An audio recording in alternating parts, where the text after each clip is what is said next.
முட்டாள்களுக்கு விஷயமும் புரியாது. சில முட்டாள்களுக்கு விஷயம் தெரிஞ்சும் மக்களை ஏமாற்றுவதற்கு இந்த விஷயத்தை பண்ணிகிட்ருக்கிறாங்க அப்படிங்கிறதை அப்பட்டமாக தெரிகிறது. ஓப்பன் சேலஞ்ச் வைக்கிறோம் மக்களே. பாமகவில் இருக்கக்கூடிய அன்புமணி ராமதாஸிற்கும் இன்றைக்கு அவங்க வீடு வந்து பல 100 கோடி ரூபாய்க்கு போகும். அவங்க சொத்து பல 1000 கோடி ரூபாய்க்கு வச்சுருக்காங்க. அவங்க எப்படி சம்பாரிச்சாங்க இந்த காசை? எப்படி சம்பாரிச்சாங்க? முன்னாள் எம்பிக்கு எவ்வளோ சேலரி கொடுத்துருவாங்க? முன்னாள் எம்பிக்கு எவ்வளோ பென்ஷன் கொடுத்துருவாங்க? எம்பிக்கு எவ்வளோ சேலரி கொடுக்குறாங்க? இல்லை 3 பேர் டாக்டர்ஸ் எந்த ஹாஸ்பிட்டலில் ஒர்க் பண்ணுறாங்க டாக்டர்ஸ்? அவங்க எப்படி ஒரு மக்கள் டிவி வந்திருக்கு? மக்கள் டிவியுடைய டர்ன் ஓவர் எவ்வளோ ஒரு வருஷத்துக்கு? எவ்வளோ ஒரு ப்ராப்பர்ட்டி அவங்க பில்ட் பண்ணாங்க?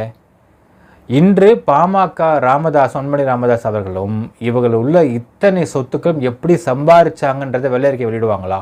ஓப்பன் சேலஞ்ச் வைக்கிற மக்களே, இது பதில் கூற முடியுமா அப்படிங்கிறத வெயிட் பண்ணி பார்க்கலாம்.